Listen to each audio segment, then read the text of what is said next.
E aí pessoal, aqui é o Rafael, professor de matemática do Aula Livre. Hoje a gente resolve mais uma questão do Enem 2016. A questão de hoje é a questão número 167 do caderno rosa de matemática. Então vamos ler o enunciado. A fim de acompanhar o crescimento de crianças, foram criadas pela Organização Mundial da Saúde, OMS, tabelas de altura, também adotadas pelo Ministério da Saúde do Brasil.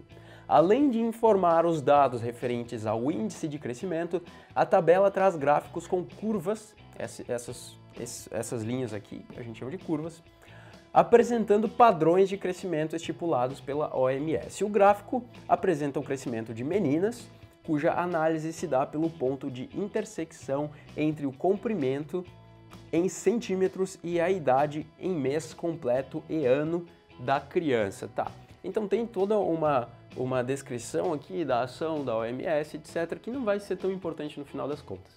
Uma menina aos 3 anos de idade tinha altura de 85 centímetros e aos 4 anos e 4 meses sua altura chegou a um valor que corresponde a um ponto exatamente sobre a curva P50. Então a gente tem que determinar aqui uma informação baseada na leitura do gráfico, a gente já chega lá.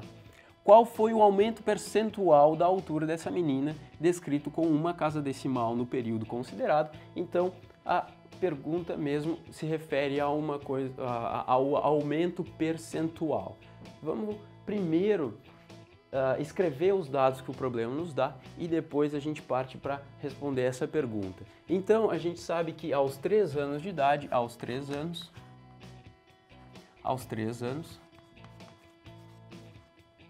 vamos chamar a altura da menina de H. Aos 3 anos, portanto, H igual a... Era quanto? Era de 85 centímetros. 85 centímetros. Aos 4 anos e 4 meses, 4 anos e 4 meses, qual que é a altura da menina? Nesse caso, aqui é dito que a altura corresponde a um ponto exatamente sobre a curva P50. Então, como é que a gente descobre que valor é esse? A gente tem que vir aqui nesse gráfico, que mostra essas curvas de crescimento, procurar o ponto aqui no eixo X que corresponde à idade de 4 anos e 4 meses. Então, a gente vai vir aqui e percebe que aos 4 anos, a gente está bem sobre essa linha mais escura aqui, então tem que ir até 4 anos e 4 meses, que é um pouquinho mais para o lado. Aí diz que a altura dela corresponde a um ponto sobre a curva P50, então a gente vai subindo aqui até chegar na curva P50. A curva P50 é essa aqui, então a gente chegou no ponto correspondente a P50, portanto agora a gente tem que verificar qual que é a altura correspondente. Então a altura correspondente é de 105 centímetros. Essa aqui é a leitura necessária de se fazer no gráfico, portanto ela tem 105 centímetros aos 4 anos e 4 meses.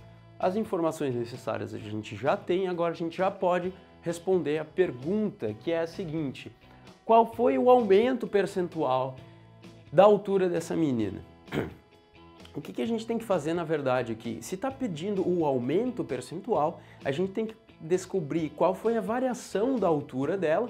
A gente quer saber qual que é a diferença entre a altura final e a inicial, pegar só aquela variação e comparar com a altura inicial que ela tinha. Dessa forma a gente vai ter um aumento percentual. Então qual que é a diferença da altura dela? Digamos que que a altura dela seja correspondente a esse risquinho aqui. Desculpem. Aos 3 anos de idade ela teria uma determinada altura, aos 4 anos e 4 meses ela teria uma outra altura, ela está mais alta, e a gente tá interessado nessa diferença aqui, né? Essa diferença eu vou chamar de ΔH, que vai ser a variação. A gente está acostumado a tratar a variação como um delta, então eu vou chamar a variação de altura de ΔH. Eu quero descobrir qual que é essa diferença. Então, essa diferença aqui é esse comprimento menos esse comprimento, ou seja, 105 centímetros menos 85. Isso corresponde a 20 centímetros, né? Então, ΔH é igual a 20 centímetros. 20 centímetros. Essa é a variação da altura e a gente quer calcular, então, a gente quer comparar, na verdade, essa variação com a altura inicial que ela tinha, porque a gente quer o aumento percentual. Quando se fala em aumento percentual, a gente precisa comparar, é esse o significado, né? A gente precisa comparar a variação com aquele valor inicial. Como é que se faz uma comparação entre valores? A gente divide um pelo outro. Então o aumento percentual, que é aquilo que a gente quer, vai ser ΔH dividido pelo H inicial. Então eu vou colocar um I aqui. Eu não tinha identificado antes, mas eu vou colocar um I aqui agora na altura inicial, só para poder seguir e ficar mais claro. Então o aumento percentual vai ser ΔH dividido por HI, H inicial. Isso vai ser o mesmo que 20 dividido por 85.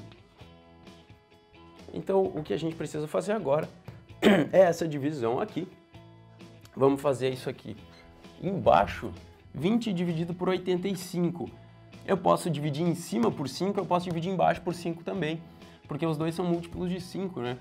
Então isso aqui, 20 dividido por 5 a gente sabe que é 4, 85 dividido por 5, quanto é que dá 85 dividido por 5? 15 vezes 5 vai dar 75, então precisa de mais 10, então é 2 vezes 5, portanto isso aqui é 17. 85 dividido por 5 vai dar 17.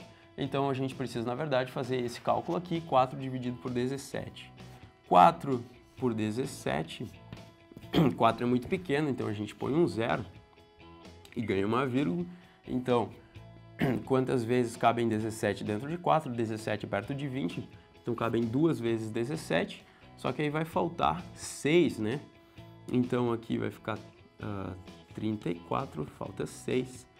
A gente já botou a vírgula lá, tem direito a mais um zero. Isso aqui vai dar cerca de 3 vezes. 3 vezes 17 dá quanto? 21, 3, 4, 5, vai dar 51, vai sobrar 9.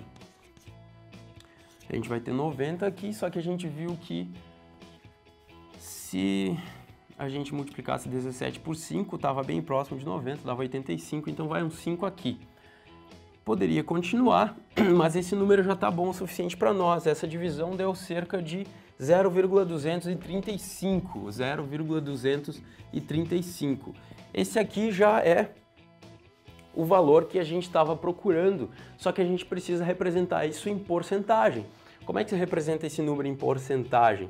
É só colocar a vírgula 2 vezes para o lado, quer ver?